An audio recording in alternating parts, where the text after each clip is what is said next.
Hello and welcome to the podcast for week 2. I'm making a supreme effort as a Philadelphia Eagles and Fremantle Dockers fan to bring happiness and joy to my voice.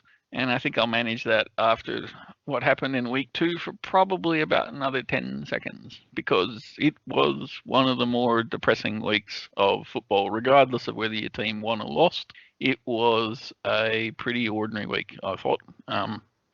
I went and checked, and there's only been one other week in the last 10 years where we had the same number of ACL injuries to major star players, and that was in 2011. And even then, 3 of those injuries were to non-contact injuries, and 8 were to direct contact. So they came with like a broken leg or an Alex Smith type incident. Anyway, so that's made me really sad. So apologies at the beginning of the podcast. I won't say anything else about it. Fui, as the sole panel member who won both the last AFL game of the year, which also made me sad. Not that you won, but that AFL is finished for a number of us. In fact, I think the entire panel is finished with AFL for the year. That made me sad. But your team actually at least won the last game, and you also had a win from Aaron Rodgers again. How you going? Look, yeah, I'm all right. I also had an injury this week as well, so yeah, just with the theme of the week. So yeah, injuries are everything. So did you break a fingernail again?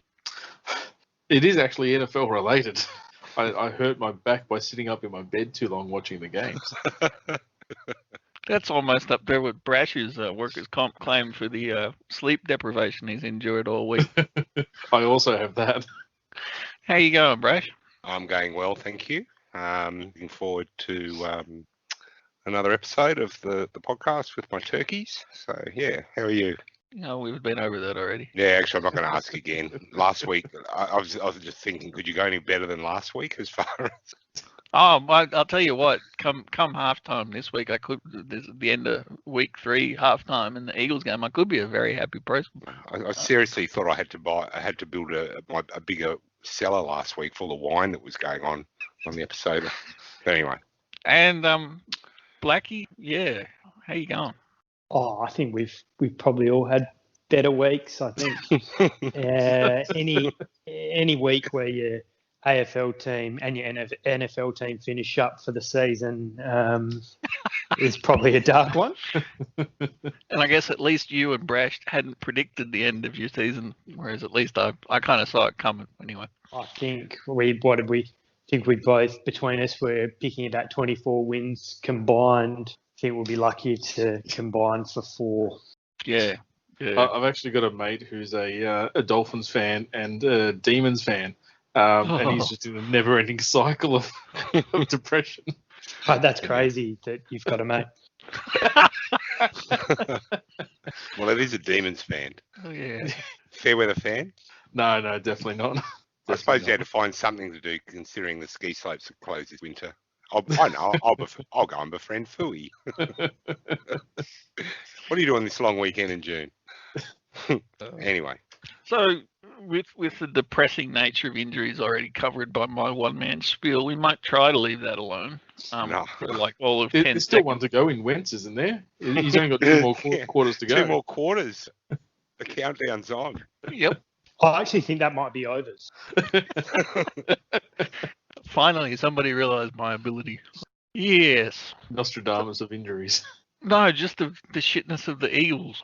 Anyway, yes, we won't just talk about the Eagles this week, I promise. So, Fui, you can bring the positiveness and the light. How good were the Packers? Was it really a case, as you've actually admitted last week, that you didn't really play that well in week 1? You just had a really big win because the other team played like rubbish. Was that the same again? Because I don't want to be rude, but perhaps not the 2 strongest opponents in the world? No, definitely not the strongest opponents, but we were a little bit better. Obviously, the running game clicked, and Aaron Jones got into gear. Defense was a little bit better. Struggled a bit early, but yeah, tightened up after the first quarter and made some big plays when they were needed. But yeah, no, overall pretty good. I still wouldn't be claiming Super Bowl favoritism or anything like that, but yeah, we're going all right. Which, all right, being better than the rest of the podcast. Yeah, well, compared to you guys, I'm laughing, aren't I? Yeah, well, apart from the sore back, obviously. Yeah. You know, we did actually win on the week. And a pretty convincing win at Pretty that. convincingly. Yeah, but as far as It's I'm against the concerned, Jets, mate. Which may as well have been the Winnipeg Jets because that's how good they are. yeah, and I was going to say, and if you didn't win, on top of all those injuries, I'd fully expect to never hear from you for the next 5 years. And he'd have a sore back from jumping off the Westgate Bridge. That's all right. See, Kyle Shanahan's already trying to sabotage the NFL season and get it called off by not wearing a mask. So same as Denver, right? Our coach is going, I know what we'll do. We'll get Corona into the NFL and we'll get the season cancelled. And next year when our stars are all back, we're all good to go. Very strategic. I think our it's strategy. It's purely for optics because I watched the Patriots and they had a spiel about Bill Belichick's son, and of course he's wearing a mask. And then while they were talking about him, he pulled his mask down and spat everywhere. Yeah. It was pretty selective in their judgments on that one there, particularly when you've got 90 footballers running around sweaty on the field with no masks. All right, we weren't going to talk about COVID, but given we're there already in, I think, the first 4 minutes of the podcast. Actually, what I wanted to talk about, just while we got Fooey, is really quickly, is I've now shot the Packers to favourites to win the NFC. That's a big call. Well, you look at the schedule. That's dumb. No, they'll win sorry, let me go back one step. Let me qualify. They'll get the number 1 seed in the NFC. We do have a fairly easy schedule, yes. You don't play in the group of death, right? So, and you get to play I had a look at it today. I actually did a bit of a surprise a few of yous, but the NFC always the teams that finish highest in the seedings, not necessarily the best team, and are always the ones that are on the cycle of playing the South. So this year, the NFC North has the AFC South and the NFC. And between those 8 teams, what do you got? Maybe 2, 3 teams that are going to give you a bit of a touch up. Yeah. Unfortunately, so and then you've got in your own division, you've got the Vikings are going backwards at a great rate of knots. There's fair argument to say you got 6 wins there already, and your toughest game is basically the one-legged 49ers on your entire schedule. Your entire schedule. There was a reason why I was having to make a bet with all that power. So, yeah, mate, I think you shot to. You could be the worst of the 7 teams that qualify for the playoffs.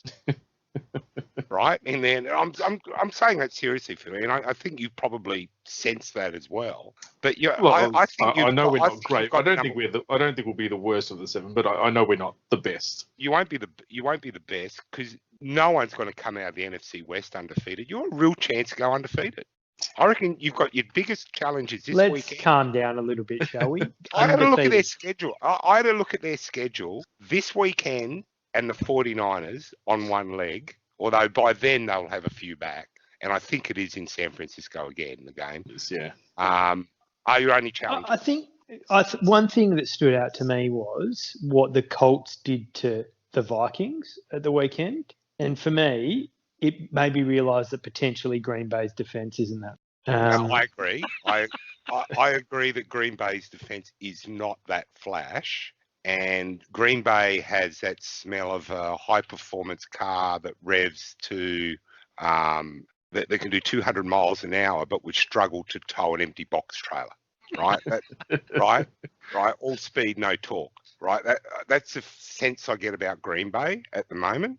But I just look at that schedule and I go, Jesus, how do you get that as a divisional champion? Seriously. So anyway, Brash, they've beaten the Colts and the Lions.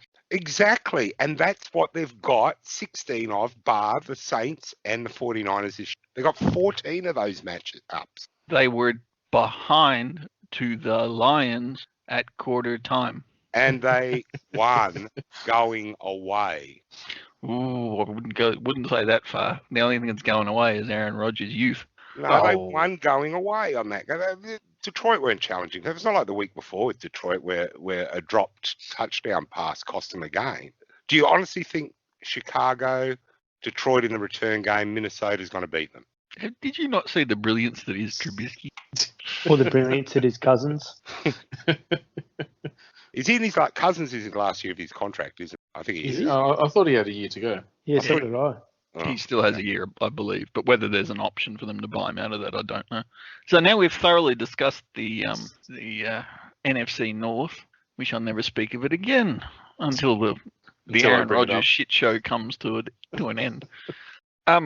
Blackie, the Drew Lock situation. It's now potentially you're going to go after John Elway and put him in a helmet and get him on the field. No need. We've got a top 3 pick under centre now. Fine. Really? I think if anything, that's a fair indication that it isn't going to be a couple of weeks. Yeah. But it's also probably a fair indication that they think they're still in the hunt. I'm less For the number one convinced. pick. No, I honestly suspect they think they can still make playoffs. I think Von Miller's come out and said he'll try and get ready by December in case they can make playoffs. So I probably can't see it happening, to be honest. I was actually looking forward to that Denver offense coming together this year. I really do like Locke. And I haven't seen a very small sample of him, but and now losing Sutton as well. It's like these injuries are just becoming ridiculous. All lower leg injuries. That seems to be that's the kryptonite of the NFL footballer these days, isn't it? I have to absolutely commend Brash for not launching into what I was expecting. Apart from the COVID thing about the mask, I kind of thought we'd get an immediate launch. Even when I got to the point where I got a little YouTube video that I drew up. MetLife Stadium turf. Is that what you're waiting for me to bang on about? Yeah, that's coming, mate. Don't worry.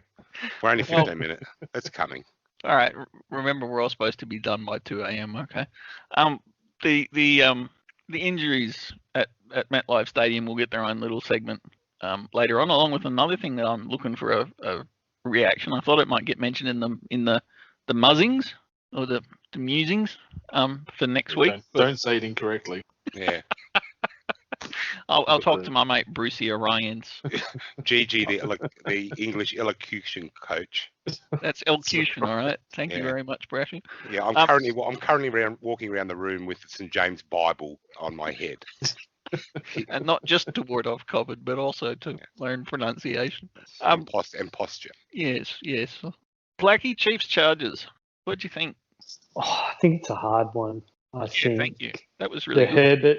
I think it's hard to tell with Herbert. He definitely looked the part. The interception he threw was questionable, but he's certainly a big boy, and he moves really well. Made some good passes. Got a strong arm. It's a tough one because on one hand he found out he was playing 10 seconds before kickoff, but on the other hand there's zero film on him, and there was zero indication that he was going to play. So Kansas City wouldn't have gamed towards his style of play. I think it's a tough one. I mean, they're saying that Tyrod Taylor's going to start moving forward. I'd be putting Herbert in there, to be honest. I think he's the future of the team, Tyrod Taylor, unless you're trying to finish in the top 10 picks. I think Herbert's your man. I'm not completely sold that keeping these guys on the sideline with a Tyrod Taylor to learn off is the best thing for him. And it just was textbook Kansas City. Start slow and finish strong, and have a kicker that can boot 2 58-yarders. Yes. When we saw the immense underachievement by the certain kicker for Mr. Gostkowski's performance in week 1, I thought it was surprising how much coverage that underperformance got in week 1, and yet the media hardly even picked up on the fact of how great the Chiefs kicker was in week 2. All the kickers were good, mate. All the kickers across the league were good. Yeah, it was like somebody actually taught him to practice or something. Austin Siebert. You stole my thunder, Blackie. He's gone now anyway. We didn't need him. Although the way Garoppolo was going, I thought we were in trouble. He was going to throw for 8 touchdowns. It looked like that one of those sort of days. But fortunately, he gave me a call and said, "Do you want me to start the second half?" I said, "No, mate, you can sit. You've done enough." And the rest of the season, Yeah. Apparently, it was 2 years to the day. Yeah, for yeah, Tyrod yeah. Taylor, I know, yeah. where he got injured and replaced by a rookie quarterback. So, Fui, how did you feel? Obviously you were on a high after watching your Packers dominate. Did you also enjoy the Hopkins less Texans and their lack of offense? I did actually, yeah. Is it too early to say that? O'Brien's probably not regretting it at all, I guess. But pretty much everyone in the Texans fan base has to be. They've just got no real cohesion. There's no fluidity to their offenses. It's just it makes me feel. I like Deshaun Watson as a quarterback, and just see him not have that go-to. It kind of hurts. So I like seeing good quarterbacks play. Do you think it's safe to say that they just have zero identity on offense? Yeah, I think that's a pretty good call. They don't know who they are, and they need to find it. It was interesting to see the way JJ Watt reacted after the game too. Instead of saying, "Oh, we've got to lead the young players," because a rookie got thrown out for it's a pretty boneheaded thing that he did that led to his ejection. But instead of any kind of attempt, he's been ejected 2 weeks in a row. Yeah, that's right.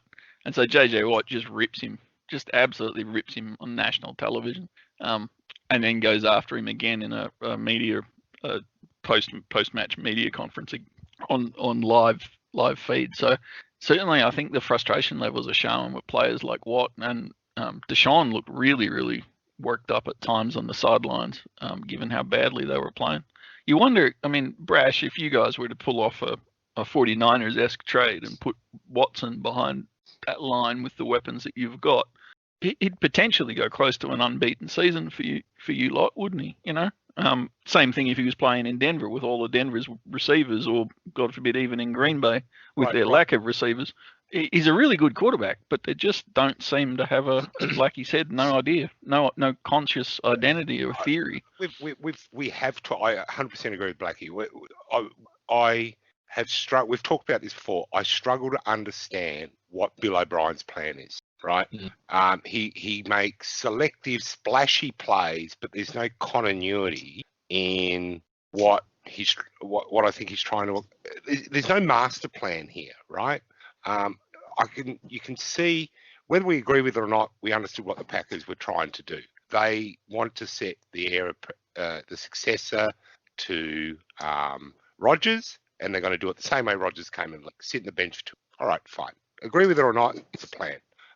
We know what Seattle does. The 49ers have said, no, we're going to make a death wall of a defensive line, and everything comes from. All right, they've got a plan. I don't know what teams like the Jets. I don't know what teams like Houston are doing now.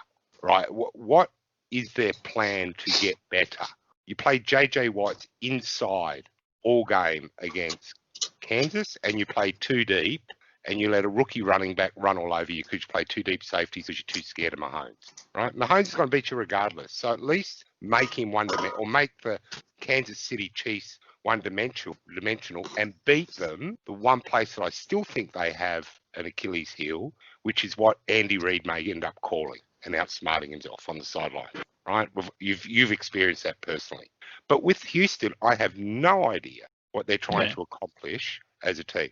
All right, we need to better protect Watson. So let's go and get the highest profile, flashy move we can make, which is fine in isolation. But last time I looked, there's 5 big fat guys on the offensive line, not one.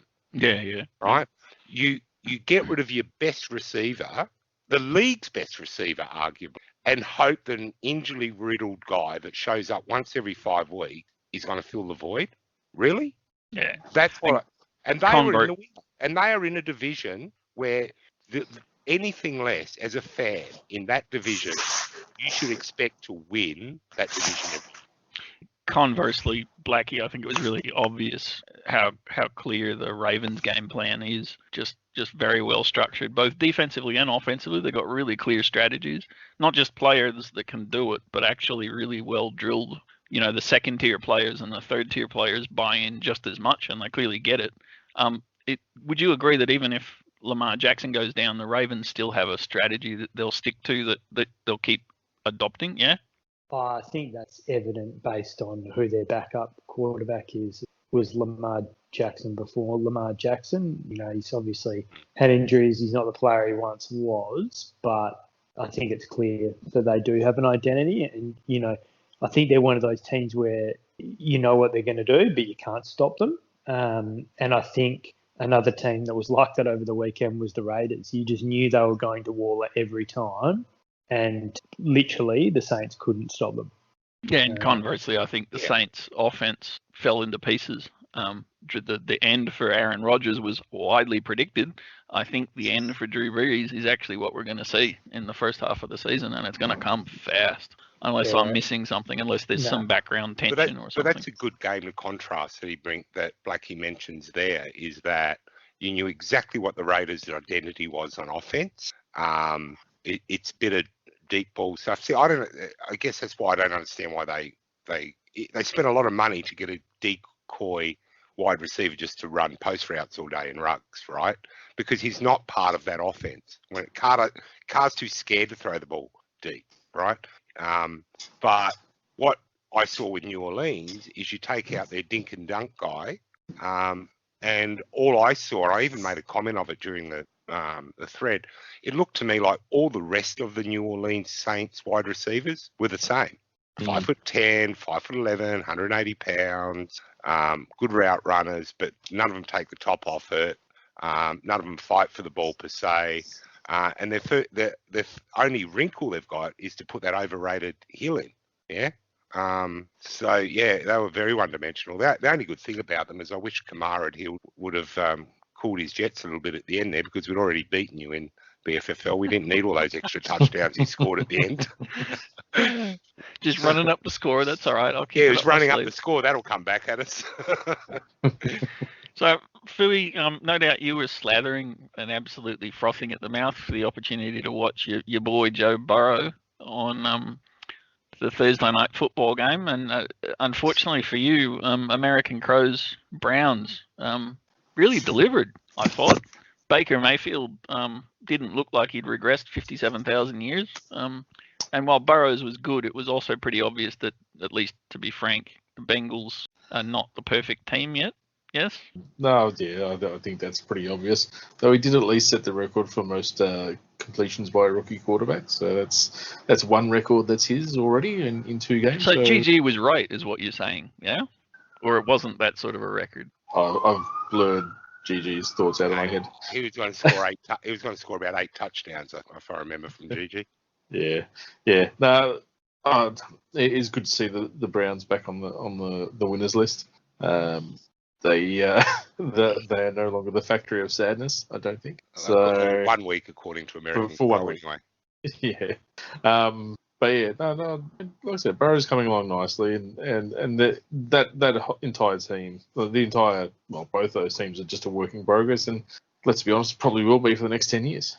Really, only 10? You're taking a positive view. And then, we've already kind of talked about the suckable teams and the bad teams and the really bad teams, but fair to say that you would have been loving getting up at 3 just to watch your close divisional rivals, the Vikings.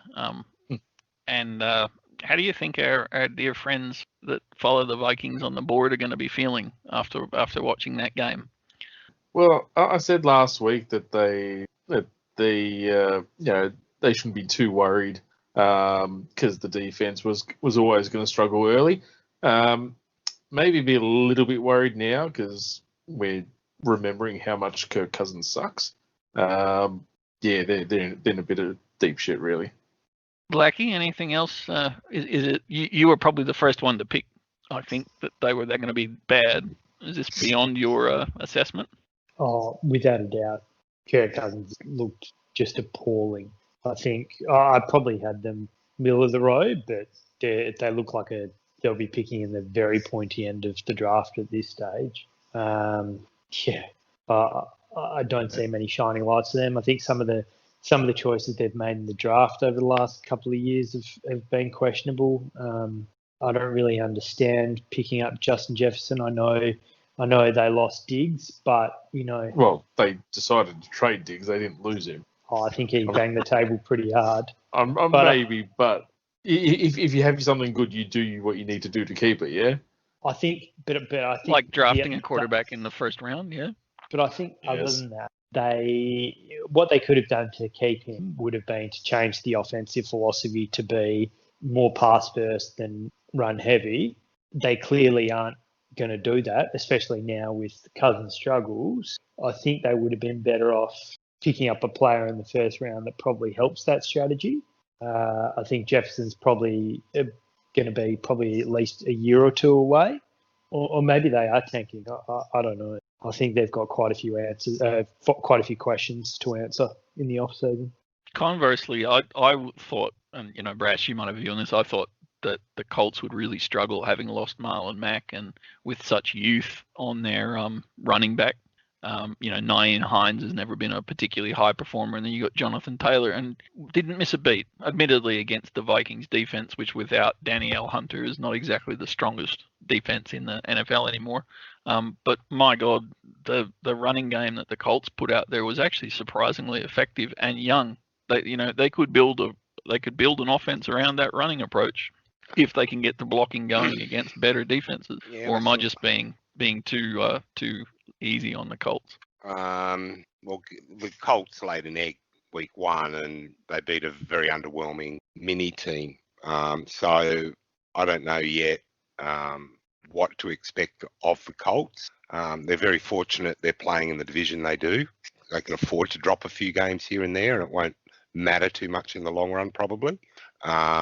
But, when Phillip Rivers threw that intercept in the red zone on the first drive, I thought, you guys are tanking. You guys are absolutely playing for Lawrence next year, you bastards. But they probably realised that they couldn't suck that much because there's a few posters that I really respect on the board, that the way they analyse their own team, and one of those that I really respect and get a lot of insight into how a team performs is Fenn and the way he talks about the Vikings. And he made a post yesterday talking, or maybe even today, talking about the fact that 9 of the 11 defensive starters are different from last year. So that sort of continuity, maybe the Vikings have looked around the NFL or the NFC specifically and realised what they had wasn't good enough to win. So they're retooling on the fly rather than doing a full tear it down rebuild. Maybe the Vikings are in that retooling mode to get to the point where they can legitimately challenge a Seattle or a New Orleans or even in their own division, the Packers. Because right now, I think they probably realise they don't have the cattle to win it all. Yeah. Briefly touch on one of the other games that I know our master of statistics in Mr. Blackie was a big believer in Danny Dimes. What do you think? Did Danny Dimes' show got a chance of continuing? Oh, I think he's a symptom of the issue, not the issue itself. I think if Saquon Barkley can't do anything behind that line, they've got pretty big issues, and I think those issues are on the interior of the line. I think Jones makes some bad decisions, but you expect that given that he is a second-year quarterback running with his second OC in as many years. He's had a few injuries on offense. I think, I don't think that's entirely surprising. I don't think the O-line just needs a bit of time. I think they'll probably also be picking at the pointy end of the draft, but I think unless they're picking at 1, I don't think they'll be looking for a quarterback, and I think they'll be pretty happy with Danny Dimes. I think he was good last year. There's probably a bit more tape on him, and he doesn't really have any help from anyone anymore. I think Darius Slayton's probably the only one who's a positive. I think Thomas is still working it out. Will Hernandez isn't as good as I thought he was going to be. Hey. They've just signed, and GG will criticise me for this, Devontae Foreman. He'll solve all their problems, yeah?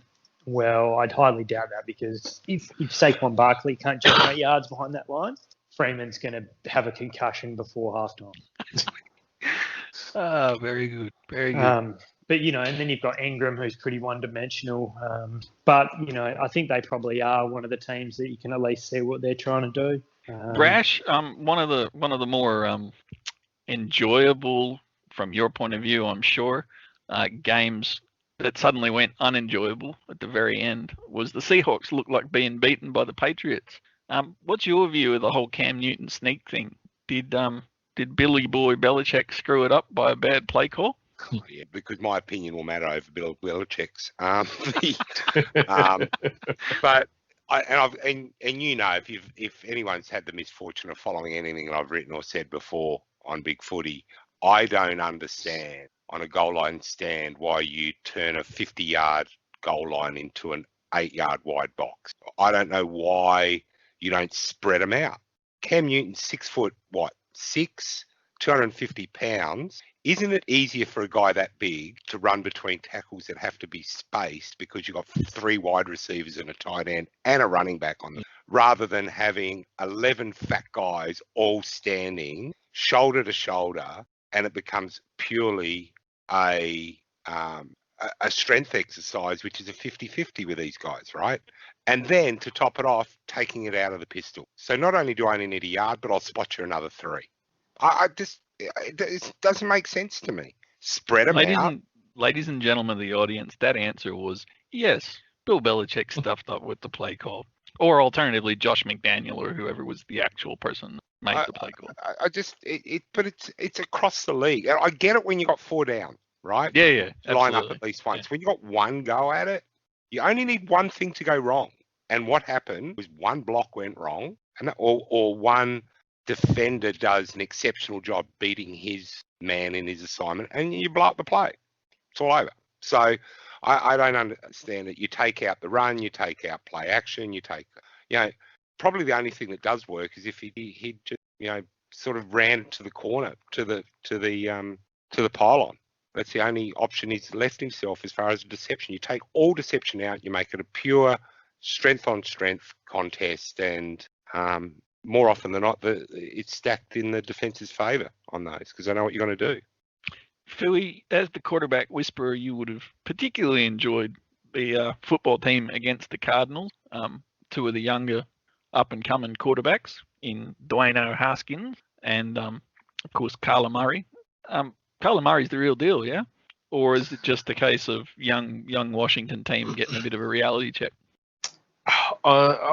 I've probably been one of the last, or I'm not even sure if I am on the Murray bandwagon just yet. As I said earlier in the season, I don't really trust short quarterbacks. But he's kind of slowly winning me over. I think he's definitely a leader. And obviously that's pretty important at the quarterback position. Look, he's slowly winning me over.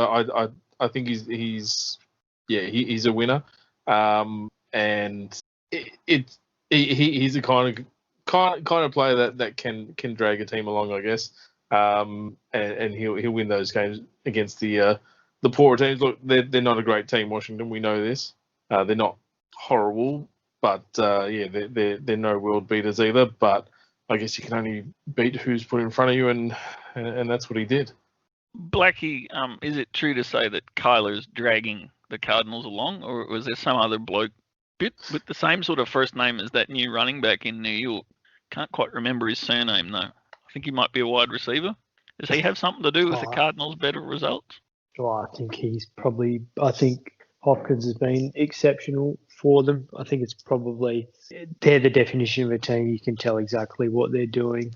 They've built a offense around their best player. They've gone out and got players to assist with this, be it in the draft or through trades, and they're also beefing up the defense as well. I think they've made. You could count on one hand the amount of moves they've made in the last 24 months that have been poor, and I think they've probably copped criticism for a few of them, including people who couldn't believe they were going to give up on Rosen, and now he's riding the pine. Very hard piece of pine too.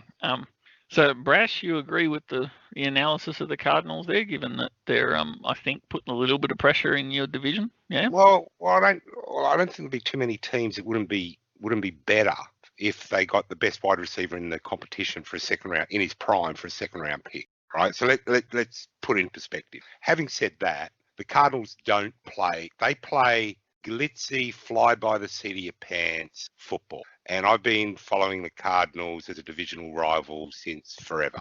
And the Cardinals are they're like the Olympics. They come around about once every 4 years, right? Because they don't play sound football, they won't always be good like Seattle, right? Arizona are flashy more than fundamentally sound, right? If you go back 2 weeks ago, we were talking about they've picked up, probably the best defensive player in the draft in Simmons, and he gets hosed on a slant route that Mossad takes to the house, right? So what they'll do is you'll see a Cardinals highlights package, or like most people do, they'll watch it during, say, the red zone and you'll see all the flashy things that the Cards do. What you don't see are the fundamental football things they don't do, right? And the Cards come around about every 4 or 5 years and put a stellar season. This is their stellar season, right? Next year, there'll be teams, maybe even before the end of this season, there'll be more tape of Hopkins of the way they throw to Hopkins. There'll be more of those things more prevalent, and they'll start to get found out. And I think the Cardinals ultimately will end up shooting themselves in the foot. It'll be the same as like always with them. They'll play Seattle close, and something will happen in the last minute that'll be their own fault, and they'll lose the game, lose the division. I've seen too much of the Cardinals to know what they're like, what they are. Yeah, and I don't see anything that suggests otherwise yet. So Kyler Murray's really the next Carson Wentz, is what you're saying? No, I'm saying Kyler Murray is perfectly built for what the Cardinals are. When he can make broken plays into touchdowns like he's done so far, they look $1 million. But is that going to hold up when everyone now knows what he exactly is? Because it's different to the situation in Baltimore, where frankly, Lamar Jackson hasn't even really played like Lamar Jackson this year, and they're winning easily or winning well still. With Cardinals, is it the sort of thing that you put your money on every week? I don't know. I didn't think they were that good in week one. If you were Fui, yeah, probably, because short quarterback and all that, and Fui always bets with such careful analytical approaching, But if you're asking if it was me and my money, no, I wouldn't bet on it.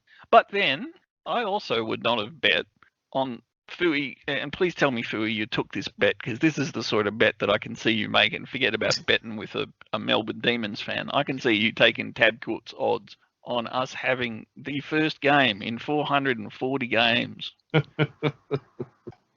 I'll let you finish the description of the odds if you can remember it. Where you can score 39 points and no turnovers and still lose? Is that what you're saying? That would be it. I can't believe it's taken us this long to talk about this game. I'm still disputing that's a turnover-free game. Here we go. Okay, if stupidity was a turnover, then I'm sorry? So if stupidity was a turnover, then yes. Isn't getting a ball back on a kickoff that you kick to the opposition a turnover? Not by the definition of. I know, not by the definition, but it is a turnover. Okay. But what was it? Giveaways, not turnovers? No, turnovers was They the called it turnovers. Was the stat, and that's using the definition of turnovers according to Elias Sports Bureau, which has been around since 1936 and has a clear definition that everybody uses. So, yes, Brash, you could say that if you thought that was a onside kick that was so appallingly bad as an onside kick that Atlanta should have recovered it, and their failure to do so amounts to a turnover, yes. But 440 games, 1936. They just but sat did you there. They looked at it. It was like you looking at the queue to put the ticket in the tab machine on a guaranteed winner in the seconds before they take off at the start of the race, and you just don't quite get there. And some big fat dude puts his ticket in the machine before you get a chance to do it. That was Eddie Betts once. I was not happy. What do you think? Seriously, what do you think? Was it just a? Did you manage to watch much of it? Was it really as much of a crud fest? I only got to see the highlights, to be honest, or lowlights, if you will. But honestly, I get that feeling that this is the season that the Falcons kind of join the Lions and the Browns in that give up because you're not going to do anything kind of mold. And I think just that play right there is probably going to set them back for the next 5 years, I reckon. Blackie, what exactly was the Falcons' game plan? Fuck up the historical records? Or perhaps was it to get Andy Dalton into the game, which they did manage to get the Cowboys to bring Andy Dalton into the game for one snap. I think it was quite shrewd on their behalf. You know, how can we get these guys to forget about 28-3? I know. What was their game plan? We'll throw the ball a million times. No. It was all about not diving on the ball. Forget diving on it. That was ridiculous. Forget diving on it. They should have just punted it, soccer kicked it out of the stadium. That's what they should have done. Yeah. Don't even try and pick it. Just kick it. Kick it. Even if you kicked it towards the Dallas end zone. You didn't have to. This is a problem with footballers. They get so drilled into what they need to do. They had all that. They had the hands team out there. What about getting the brains team out there? They just stood there and watched this thing, and they said, and they're making a big deal about, this stupid spinning thing. Like, really? Like, just kick it. Just boot it over the sideline. That's all you had to do. I don't know. Fui, I guess, and I'm not really sure how to pitch this one, but if your players had to play in New York, would they be afraid of the MetLife Stadium turf? Yeah, I wouldn't. I wouldn't want to be playing there. It must just be that area of the country because the Eagles Stadium has never been good, has it? It's There's a slight difference. The Eagles Stadium tries to grow real grass in a cold climate. MetLife Stadium, as launched, $1.6 billion stadium with artificial turf, and that crap that they trotted out on the weekend at the beginning of the season with hardly any games played on it. Yeah, new turf installed in June. Yeah, might need to be a bit careful with games there this year. I think. We don't play there, so. Yeah, we're back there this week, mate. 2 weeks in a row. Yeah, awesome. You think there's any kind of a chance that they might actually turn around and say they're not playing the game there, Brash? I think if there's more injuries, that'll be the end of the turf, but it'll be too late. It's too late for us anyway. Well, that's what happens when you trip over Jimmy Hoffa's body buried under the turf. We finally found where Jimmy Hoffa's buried. Everyone thought it was Yankee Stadium. It's not. It's MetLife. I don't blame the turf. I blame Eric Armstead for that, for everything that happened. And bear with me, fellow turkeys. On the previous set of downs, he had a chance to tackle Donald for a loss on third down. Donald scampered for a first down, new set of downs. He missed him on an arm tackle. He makes that tackle. They punt the ball. Our defence isn't even on the field because they get a new set of downs. Next down, Bosa, boom. Next down after that, Solomon, boom. And then not long after that, Garoppolo got injured as well.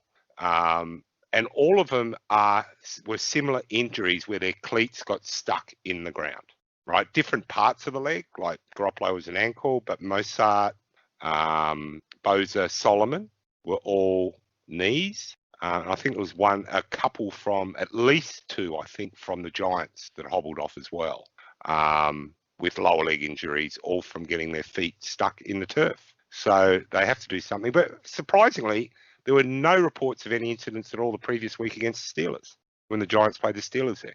Yeah, but none of those teams. I mean, it was Big Ben. He was hardly going to even move. And he's already injured anyway. He wouldn't know the difference. So, Blackie, would you let the Broncos go out there, or would you say to them, Lawsuit City, we're not going anywhere near it? If we got to wear masks, we cannot not playing on shifting surfaces. I think that horse has bolted. As much as you don't want to lose anyone in your practice squad, I think we'd still trot out there and take the L. I think we do. We have to play the Jets. I don't know where it is. That could be the battle of Trevor Lawrence. And Philly, I don't know if you wanted to add anything. No, just Yeah, I'm just happy we're not playing there. So you didn't actually strain your back at MetLife Stadium, did you? No, Okay, I did cool. not. Just to clarify. And then in a week that really should have been about celebrating some really good new stadiums, including what's fabulously becoming known as the Death Star in America. Actually, just before we go to that, yes, Blackie, you do play the Jets at MetLife. So that'll be the week that they call up 6 from the practice squad and trot them out. Broncos season is ruined anyway. We so must I don't think really it hate matters. Blake Bortles. I was going to come to that in the previews, but yes, the Broncos be Bortland. And is he just a backup, or is he actually going to do the start? And you He don't won't have start faith in this week. Driscoll. They're bringing him up to speed, but it's pretty frightening. They must think that Drew is pretty significantly injured if they're bringing a guy in that's going to take at least 1 week to get him up to speed. He's on pretty decent money too, so yeah, he didn't sign for nothing. But yes, in a week that should have been celebrating new stadiums and the new stadium in Vegas, it is under construction, and obviously everybody's looking forward to that one. I thought there was something, and Brash, I'm sure you'll have a careful, measured response to this. I thought there was something that demonstrated that no matter whether you build Death Stars or Roombas, which all of my American friends are like, what's a Roomba? The NFL and its so-called commercial partners still have an innate capacity to screw up the most basic things and bring the health and safety of their players into grave jeopardy. And no, I'm not talking about the failure to wear masks for once. I'm talking about what happened to Las Vegas's Jonathan Abram, which was one of the most disgusting things I've seen in a professional sporting field. Right up there, I believe there was a certain AFL team that left pegs in the ground on their surface some years back. But yeah, so because I know Brash is still working up his response. Fui, what did you think? Jonathan Abrams lucky to not get decapitated when he crashed into that media cart? That was really scary, wasn't it? That at first I didn't realise what had happened because I was looking at the other guy hit the car because that's where it seemed all the outrage was. And then you saw Abrams get tangled up, around the neck, and you're like, holy shit, that was really dangerous. Yeah, I'd be pretty pissed off. Where's the players' union at the moment? What are they doing with this? Because that was ridiculous. How does that happen? Blackie, hello. I'm sorry, mate. What was the specific question about the Death Star? No, the media cart incident. That was just inexcusable, isn't it? Like how can you put? I'm always amazed at how many people on the sideline just get cartwheeled every time a player runs over that sideline. They just stand there like, where do you think he's going, mate? Like, and they just stand there and they get bowled over. Right? Over and over and over again, you see it. So that's not enough, right? Let's go and put an immovable object on the pylon, yeah, where nothing ever happens over there on a field. You've got 65,000 empty seats. You couldn't have put it in the first row. The fact that that's part of the setup, and I've not seen a cart.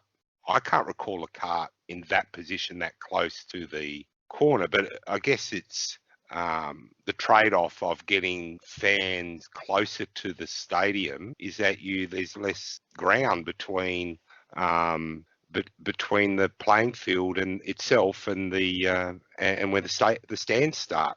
But then because it's not that wide as it is, if you have a look at it, like when I saw the replay, you see other stadiums there that have far greater corners, if you like, to their stadiums, because the bigger you make the actual playing surface, the more seats you can fit, the bigger the stands you can make. But I love the setup of the stadium itself. I love the intimacy of how you're almost sitting vertically above the ground itself, and I can't wait to go and experience this stadium somewhere in the next 20 years when we're allowed to travel again. But it's inexcusable, and it was scary, but the way the injured player played it up as well, not moving. I thought he was dead for a couple of seconds there, and then he gets up and runs across back to his sideline, right? So, yeah, but it's a stunning stadium. Having said that, I really like it. Blackie, did you have any thoughts on the media cut? Yeah, that was appalling. Was pretty frightening. I was watching it live and I couldn't believe that they were in that situation to begin with. I can't believe more hasn't been said about it. to be honest. You know, it was inches away from utter disaster, and as if we need any help with getting these guys injured. And the scary part is it's not the first time that it's actually happened. In 2011, admittedly, there were high school teams on the field, but at Cowboy Stadium, an electric cart plowed through players. I'll just see if I can bring that up. You'll note the slight difference that in 2011 at the high school stadium, and isn't that a perfect fall off? At the high school game, it was after the game and the people were on the field with media. So there's a slight difference, and if I admit that high schools might not always get it right, dude running after it. I like how it does its own right-hand turn to come pick someone up. And it didn't turn left where there was no people. It turned right straight into the people. Or even stay straight. Yeah. Anyway, so that just goes to show that it's not the first time, but it's the first time in a major media event. And you can tell from the quality of that footage that it was back when people filmed things through potatoes. So, whereas what happened over the weekend was disgusting. It was a professional organisation in a brand new stadium that should have been thinking about stuff like this. No, it was the Las Vegas Raiders, not to be confused. Very good, very good. On that note, the other thing that I thought was worth sharing, unless anybody else had anything else about the media cart incident or wanted to make any other comments about any of the games? Nope. Can I make one more Packer comment? First round pick from last year, Rashan Gary. Oh, from the year before, I should say. Starting to come on. I'm getting very excited. That's it. Thank you for the in-depth analysis. That's awesome. I'm glad I let that come in and interrupt my flow. But you know, this is the kind of thing that probably should be a warning message to you, Mr. Fooey, and some others out there. But I'm thinking particularly of Blackie. This is about heart disease. And it's not about KFC and all the diseases you can catch from KFC either, or McNuggets.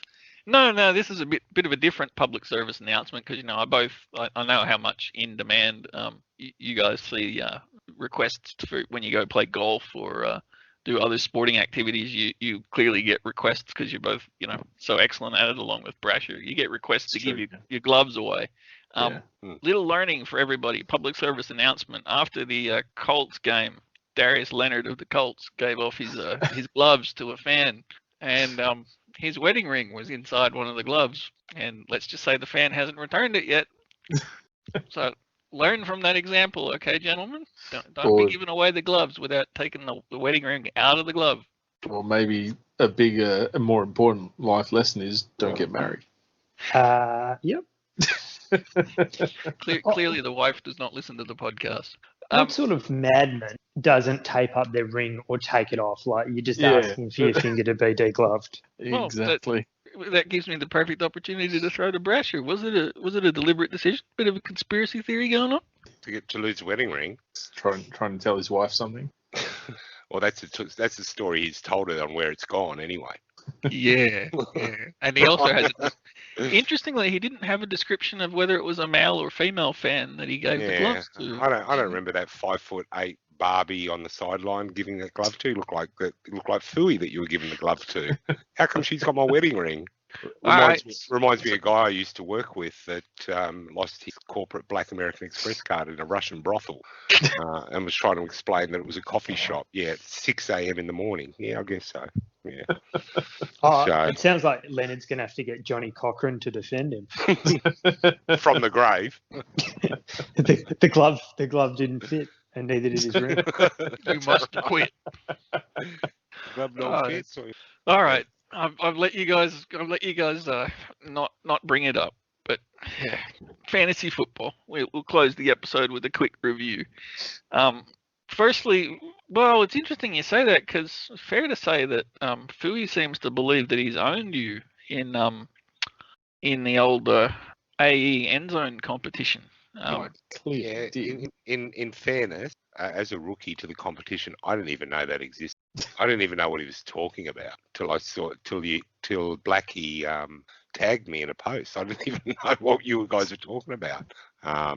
Anyway, I'm working my way into it, mate. I'm still trying to work my way around what the competition is, because I'm too proud to actually ask anybody what's going on. So I'll take my lumps. I don't mind losing Fooey. Is what it is. I'll be So better. Blackie, how does it feel to be fifth in something? I think if there was 5 people in our division, the AFC West, I would probably know how that feels already. I actually didn't think I was doing that well. I was quite pleasantly surprised. Or maybe just the rest of you were doing so bad. Fui at equal 31st, you're actually you've scored less than I have. I had a Freaking shocking loser. first week. I was 9th this week overall. I just had a really bad first week. Yeah, you had a Alright. shocker first week. I don't even think you put your tips in. I actually forgot to put in the tip for the first game in the week too. So there's another 1 point I could have had. That would have seen you go up the ranking significantly, I imagine. Oh, I reckon I might have. Yeah, no. You wouldn't be tied for 31st. You'd be in standalone 31st. And I mean, let's Exactly. face it, you're tied with a bloke called the Dark Dwarf. Who, for the record, is the guy who took Sheldon Richardson with the first pick in Omega. So a little bit of insight for you. I'm going all right. I'm in front of 2 of the turkeys. Yeah, Um, all right. Let's hear all about BFFL. No, 'Cause- no, oh, hang on, wait. Hang on, hang on. I'm denying an opportunity here to Fui because what happened this week, Fui? In a In the different league. Which one? We're in like 4 together, aren't we? Yeah, but only one that we played this week. Or do you just not even check your fantasy results when you're up against me? Well, no, I already know that I've got a 1, so I don't bother. All right, okay. That was in Cutthroat, and you absolutely crushed me. So I did. I'm actually really good at cutthroat. Even with all these injuries I'm getting, I'm still scoring quite well. all right, we've put it off long enough. Blackie and Brasher, have at it. Oh, look, we're warming into it. You know, we'll get our kicking sorted out. Professional organisation. Yeah, that's right. We've, you know, without even consulting, I just swapped Hayden Hurst out, put him in for Kittle. I've already put, just so you know, Blackie, I've already put McKinnon in as the flex and benched Why wouldn't you? benched DJ Moore. Other than that, we put a waiver claim in for a kicker, which we've just gotten awarded. So we've got Joey Sly now. So actually, I mentioned before that it was good to see kickers make a return after their pretty ordinary start week 1 in week 2. That applied across the league except for the Giblets. we will, I promise, in week 3 sort out No, kicking we did out. improve. We did improve. We got went 0. from -1 to 0. 0, yeah.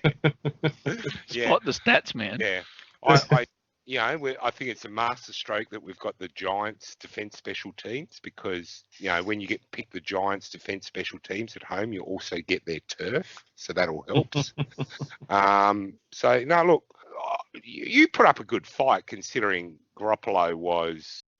I watched a fair bit of him. It was one of those games where he was going to score 5 touchdowns, right? Given he threw for both of his touchdowns after he did and then went off at half time, you were in that for a long time. Yeah? I like how soft and gentle you've been. You've left out politely that I dumped Mike Gesicki, who I think I drafted in the 5th round, maybe the 7th round. Yeah, he went berserk. Yeah. And if I played him instead of picking Jimmy Graham off the waiver wire and playing dear old Jimmy Graham, I might have had a chance. You probably because you guys should've. didn't have George Kittle. I should have owned you. I should have been all over you. No, And you but left Seabird in. Hayden Hurst scored a touchdown, and Atlanta he'll as much as what happened to Atlanta, it wasn't their offense that cost them. Maybe the play calling, but Hurst is going to be solid this year. There are a few teams that will be in this league that will be absolutely pissed off after the weekend. Some of their marquee players that they've lost, but there was some absolutely astronomical numbers for some, like Prescott and a few others, like 45s and some ridiculous point scores in this competition. I'm glad we didn't come up against any of those guys. But I think we had the second highest score without a kicker. we did. So. We would have without a kicker, so we would have won more often than we lost. So you ran up against a bit of a juggernaut on the weekend. To be expected. Yeah. I think looking at the positive, you don't have to play us again. Yeah. Silver lining. And we've got guys like Justin Herbert hiding on the bench now. The Trade big bait.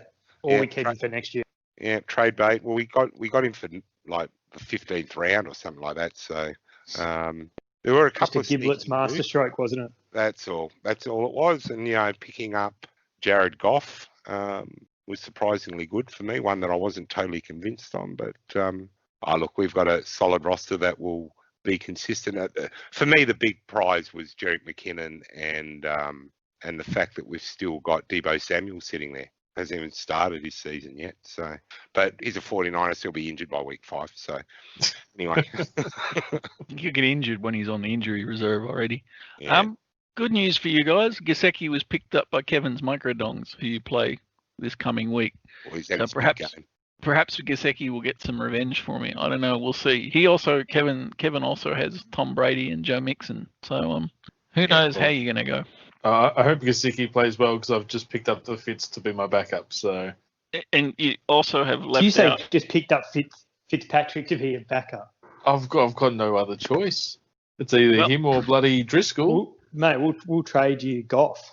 Well, For Fitz, okay, done. But hang on, wait. Before that transaction is consummated, do you know which of the rosters in the entire league is the only roster that only has one quarterback? Yours. Yep. Do you know which waiver wire claim I forgot to put in? For a quarterback. Blake Bortles? I may well have to start Blake Bortles the way things are going next week because that waiver wire is thin on quarterbacks. We could trade you Hibbert. We'll trade. Oh, this is awesome. This has turned into a live trade podcast. So you can have Hibbert, subject to general manager from Blackie, let me just have a look at your roster. Are we talking about Herbert or Hibbert? Herbert. Roy Hibbert. Hibbert. Who have you got on your roster that we could trade? Roy would probably play better. We'll trade Hibbert for Diggs. Yeah. Or DK That sounds Metcalf. fair. DK Metcalf, that's fair. It's pretty fair to say you are weak at wide receiver. Anyway, that's enough. We'll see how that trade offer Weak goes. at wide receiver. Fair to say, have a look at your scores. Fair to say that both Thui and I are interested in quarterbacks and open to offers. We'll leave it at that. Or you make an offer to us then. You know what we got available. We've told you what we've got. You tell us what your bench look. You don't have to even ask. Your bench is an absolute dumpster. But I've got 3 tight ends. Let me have a look at. Are we good on tight ends? Because there's one on the waiver wire that I want to pick up as well. I need to talk to Blackie about. Where is the Bonnie Rottens? What have you got? Down the bottom, mate. Bonnie. You got Derek Carr. Yeah, I'm good for a starter, but I do need a backup and possibly a better starter. What do you got? You got Noah Fant. You got my crush there, Noah Fant. He's getting better and better too.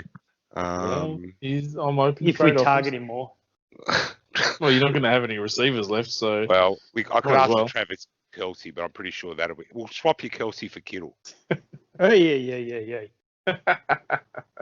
Well, what will Kittle cost me in terms of draft next year? We wouldn't do that. Would maybe Josh Jacobs. Jacobs is my. He's the best running back in the league. I'm telling you now. He's the best By prototype. virtue of being the only healthy one. Yeah. Like, look at us. Like, McKinnon hasn't played for 2 years, and now he's the last man standing. So much for our committee running backs. They're all out. Anyway. Knock on wood. We're open to offers, gentlemen. Oh, it's all right. I've fixed mine. If you quickly check my roster, you see I don't have a quarterback problem anymore. As I'm sure Blackie will agree, I'm locked in for success. The former special team standout for the San Francisco 49ers. You know, that's what he used to do. You know, that's what he used to do. So that's how he used to get. That's how bad we were in the day. We used to dress Driscoll to play special teams kickoff coverage. So that was our backup quarterback. You know what the first thing I noticed about Jeff Driscoll? His ears. Exactly. What a bloody wingnut. They are good. Holy jeez. This was in a tiny little picture as well. Like, holy shit, those ears. They're Wallace and Gromit quality. Yeah. Yes. Anyway. Who cares? Yeah, who cares? We don't need. They're all just challenges. That wasn't as brutal as I thought it was going to be. No, but you got a good crack at it, mate. We were exceptional, and you lost your starting quarterback who was playing well at half time. So there's no point sticking. No shame in losing to the best. Yeah, that's right. We're gracious winners. Didn't you lose last week? Anyway, that's all right. I'll cling to my 2-0 record in Empire, which is the only league that matters to me now. thank you for that, gentlemen. Catch up in a minute to do the review of week 3. Cheers.